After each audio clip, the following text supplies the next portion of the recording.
Baby, y'all are going to jail.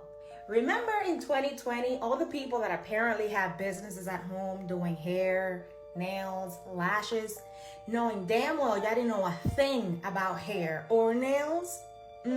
Remember? Well, the cops are looking for you. And there's a list of all the people that committed fraud asking for the PPP loans, and they're looking for y'all. See, if there was one thing my daddy taught me at an early age was you don't play with the government, especially the IRS. They made it so easy for everybody to get those 9s, 10K, right? Well, they want them back. See, a lot of people get away with it, but they're gonna catch your ass.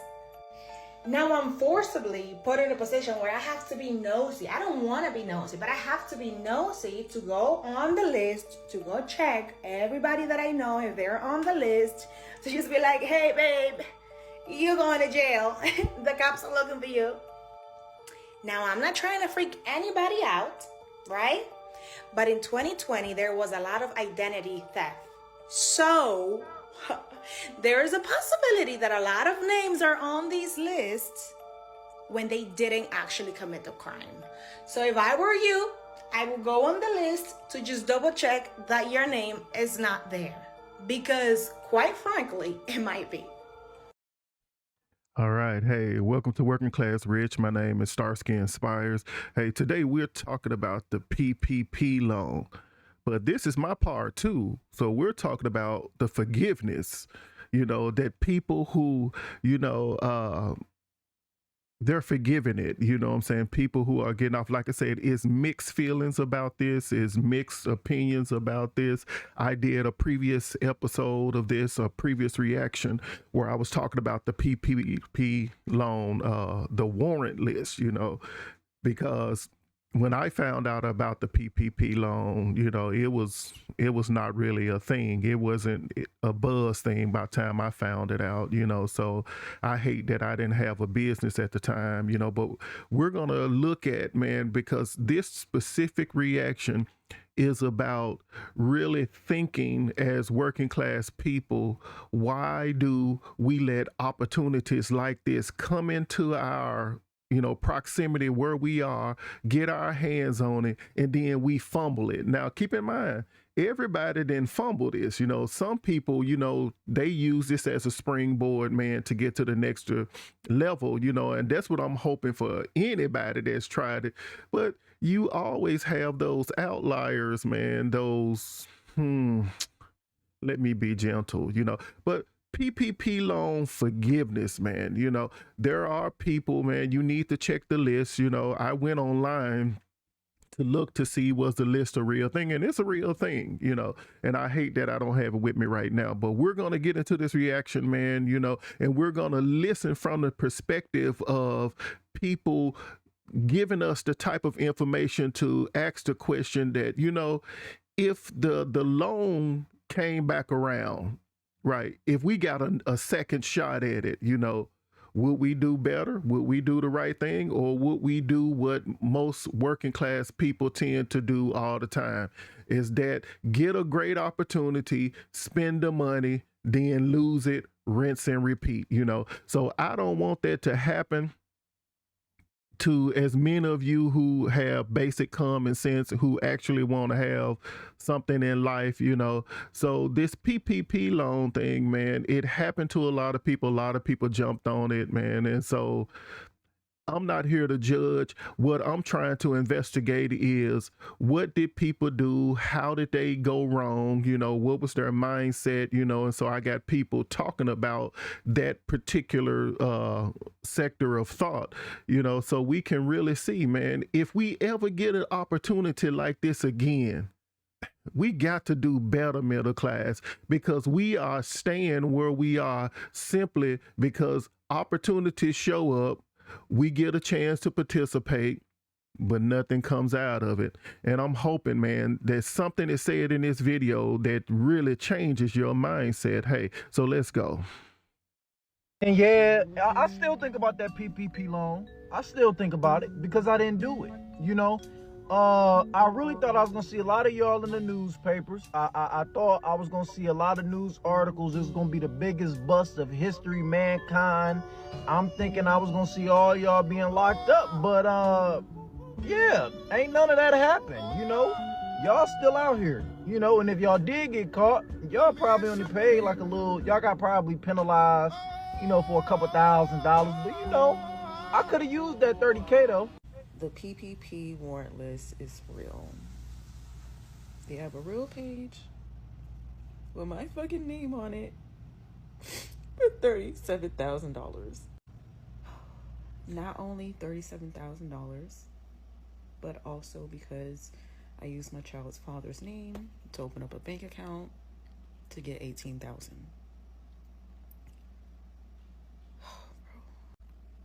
I really thought it was a joke when I see it on the TikTok. All y'all took them PPP loans out. Most of them got forgiven. And what did y'all do with the money? I would say probably 10% of the motherfuckers that got them actually invested the money. You see what these folks did? They bought cars.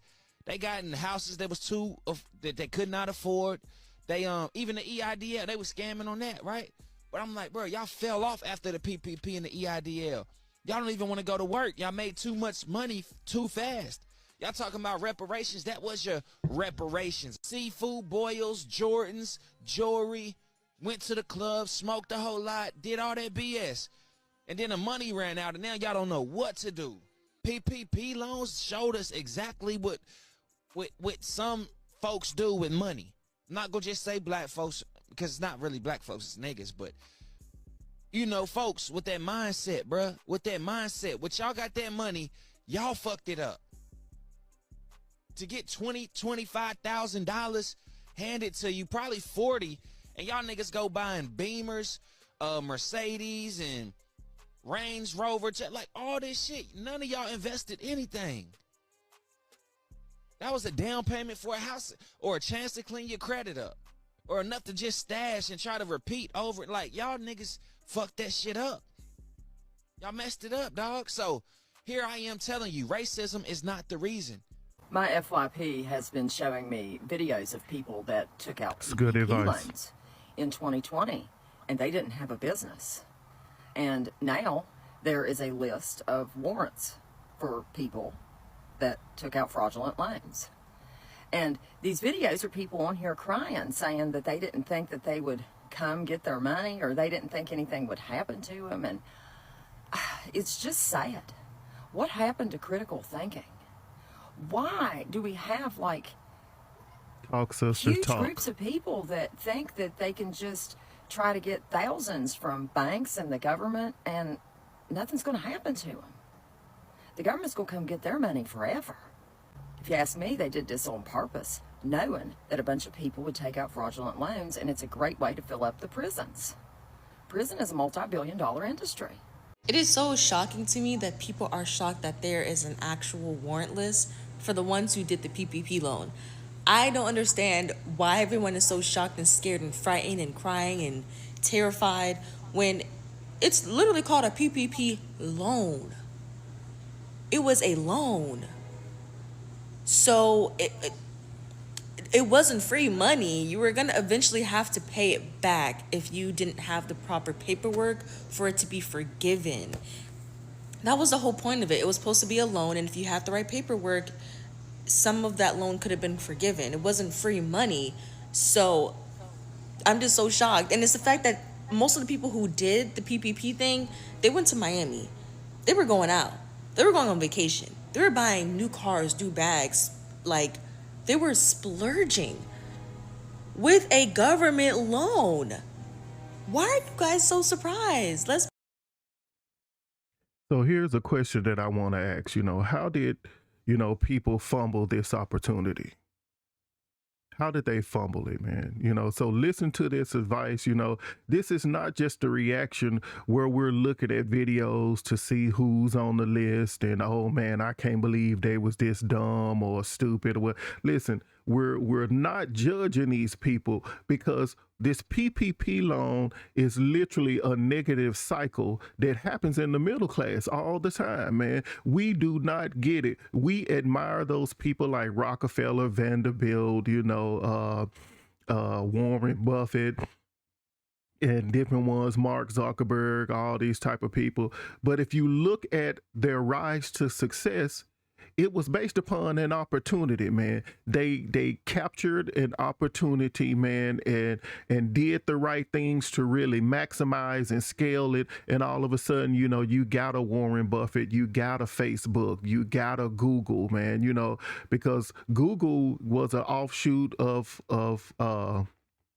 Yahoo, right? Yahoo was the big giant way back when, man, but Google people saw an opportunity, man, and they capitalized on it. So my question is, how did people fumble, man, the PPP loan, man, that took it, when even though this could have been a governmental setup? Now, I don't doubt that at all, what that woman said, man. I do not doubt that the government set out, to throw a wrench in somebody's plan to get, fill up the jails, how she was saying. I have no doubt, that could be a factor. But nevertheless, as working class people, why we never think that, man? Why don't we ever think about the risk, think about actually, the other side of it, thinking that, okay, if they give me this money, I need to make sure that I use this money to get me further, versus taking me back where these people are coming back, asking me what I did with the money, and I can't even account for it, man. So I'm asking this question because I don't think that we are aware of this negative cycle that middle class people go through. Get the money, spend the money, lose it. Get the money, spend the money, lose it. Get the opportunity, squander the opportunity. Now you back where you started. You understand what I'm saying? So this reaction is helping you to take the advice, man, that just in case this thing come back around again, that we would do what is right. Because believe it or not, the world, man, the marketplace needs new millionaires, needs new successful people, needs new innovators, needs new everything. In order to push out corruption, there's got to be a freshness, man, that comes into the marketplace, man, to disrupt a lot of this stuff, man. That, like I said, back to Google, that's exactly what Google did to Yahoo, man. They disrupted, man. They did something, man, that totally messed up Yahoo's plans, man. And I feel like we need to mess up the plans of corruption. So if they give us these breadcrumbs, man, we need to look at it as to say, okay, if you're going to crack the door for me to go in, once I get in that room, I'm gonna make sure I undermine all the corruption I possibly can, man. But hey, let's move on.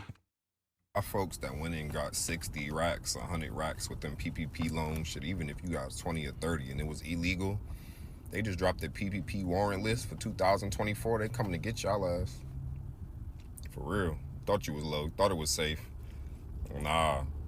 They coming now. The crazy part about it is the people that actually did it illegally, like, they gotta be the dumbest motherfuckers in the world, because you literally could have did it legally and got your shit forgiven. Like, they just gave you $20K and you could have got everything forgiven if you'd have just went by the steps about it the right way. Like, but you chose to just be a scammer. It's crazy. Like, they literally went and gave me $20K for my clothing brand legally. I mean, I had my clothing brand before the PPP thing started becoming a thing. So I was able to show legit documents that I had a business, but a lot of people didn't even have a business yet. And they didn't even bother to actually go make one. They just probably put in some fake numbers. I went and created a scam company with no real background, or didn't even file taxes through, with no real EIN, nothing. And turned around and got 100 bands and thought that they wasn't gonna see What? They wasn't gonna do what? Like, you didn't think that they were just gonna hand you 100 bands illegally and nothing was gonna happen, right? Because you gotta be the dumbest motherfucker in the world. What makes it worse is all it would have took was for you to actually go make a little business. You didn't even have to have a business beforehand, bro. All you had to do was go make a legit business, a legit LLC. You know, get your paperwork right, and you could have went and applied for that loan and still got it forgiven, within that same year, within a few couple months. But some people just literally are just too greedy, bro, and they deserve everything that's coming to them. So if your ass did an illegal PPP loan, you know what I'm saying, and they just dropped the warrant list for your ass. So you better go into hiding. But they not playing, bro. So here's my second question. Now, given the fact that this guy here, he took out the loan and he used the loan to enhance something that he was already doing in business, man. Listen, you cannot beat corruption by being corrupt. You cannot try to find a hack. You can't try to find a shortcut when people are already thieves. They are already manipulators. They are already evil, man. How you gonna try to beat evil with evil? So this is what people were doing with this PPP loan thing, man. They gonna get the money, and you're going to use the money to make emotional purchase, because that's what most middle class people, not all middle class people, but most of them, man, it's emotion over logic, man. You get the money, and because you're so emotionally happy, you're not thinking that you are dealing with evil people. This is a loan, man. These people are hoping that you default. They're hoping that you default. They're hoping that you trip and fall on your nose. They're hoping, man. But I do not understand for the life of me why most working class people don't accept the fact that, man, this system is corrupt. You cannot beat corruption with more corruption. Do you understand what I'm saying? So let me ask this question. Can we still apply for the PPP loan? I still believe that even though people, you know, they got caught for fraud, you know, they misappropriated it, you know, they did all that type of stuff, that doesn't mean that the PPP loan is still not a good play. If they're willing, based upon certain requirements and different things like that, to give you the money to help push you further a little faster, because believe it or not, listen, this 9 to 5, you know, this job paycheck, you know, it's good for what it is, but it's way too slow, man. You got to move at a certain speed to get up to rich and financially independent. You got to move in a certain kind of way, man. You got to always be really increasing your income, man. Like I said, I can get into a whole lot of that subject, but I'm concerned about our mindset, man, that we jump into these things, man, and not really take them for what it is. But nevertheless, all you business owners out there, hey, listen, can we still apply for the PPP loan? Because it's still a good play. And if you got everything set up right now with everything that's going on in the world, if you do it right,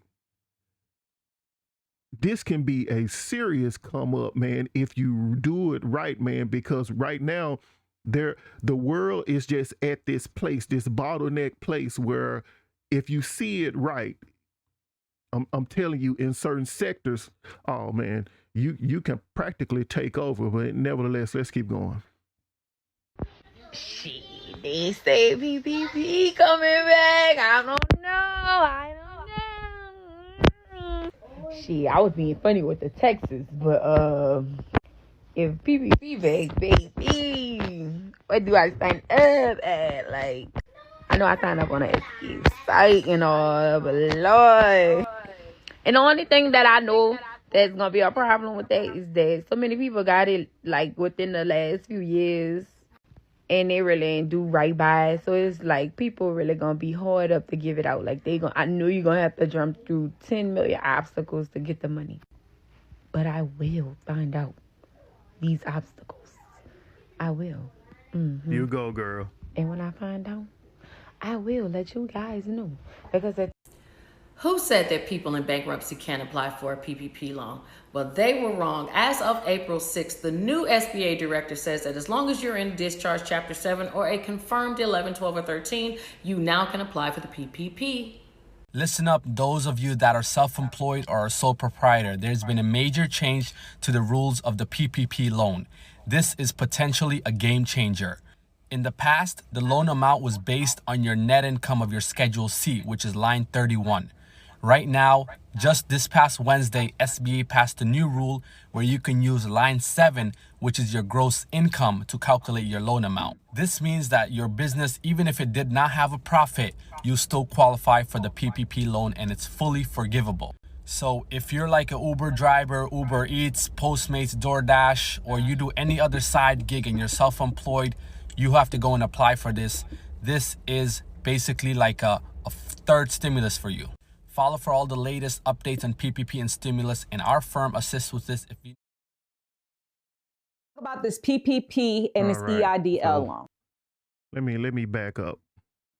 So I passed a pertinent question. All right. So I passed this question right here. I hope my microphone didn't do anything funny. It sounded like it did. Messing up my Mojeezy. Let's see. Testing. Okay, maybe it was my headset. Okay, sorry about that. So the last question I want to ask, this is something you didn't know about the PPP loan, So this next video is coming up, this is a lawyer talking about something that you really didn't consider when it comes to that PPP loan, man. Like I said, this video was not about the drama of the PPP loan. It wasn't about the drama. It's about looking at the mistakes that people have done with this and finding a way that if you decide to do it, you got a business set up, you decide to do it, know what you're getting into, know how to play the game, know who you playing against, and that's the problem. Again, we got to know who we playing against. When we jump in these arenas, man, dealing with these different factions, which I didn't even know, the SBA, Small Business Association, was affiliated with the PPP loan, so like right now I have my LLCs and different things set up. So that feels good to me that this is a possibility, that I can research on. But you got to know that, there are blind spots in every single thing that you do. So here's a video right here I want to share with you with this lawyer that's telling us about something that we might not know when considering to actually apply for the PPP loan. About this PPP and this EIDL loan. We've had some cases in the state of Georgia that have come up as a result of this. And I want to make sure that everybody understands, again, the statute of limitations on this is 10 years. If you have applied for EIDL loan or PPP loan, they already know whether or not your loan is fraudulent. They already automatically know. When these loans were first being processed and they were being applied for, what you don't know, and you should have known this, but you probably don't know this, is that when you apply, every time you entered into that portal, there is an IP address that is associated with you entering the portal. There's also a device identifier that is associated with you entering the portal. So if you entered the portal with your phone, they know exactly the phone that was used to enter the portal. They know what the Wi-Fi was that was used to enter the portal. And what you don't know is what they do is, and I believe it's AI software, they automatically within seconds can connect your IP address and your device to any and every single application that has ever been filed using your IP address or using your device. And that, my friend, is a sign or could be a sign of fraud, or at least the first sign of fraud that will get you tagged. So be mindful that just because you haven't received that knock at the door or a letter does not mean that you are not the subject of a fraud investigation that, to be honest with you, probably has already concluded. You just ain't on the line yet to be contacted. Great content. Great content. not the page I want. So, you know, thank you so much for spending this time with me. You know, like and subscribe, really, you know, if you like this type of content, man, if you're vibing with this, because this wasn't a drama thing. This was a mindset thing. This was getting to the place where we can look at the mistakes of others and learn from them, man, because it's time that middle class people stop being so sucked into the drama and, ooh, you know, it's like all of this judgment, man.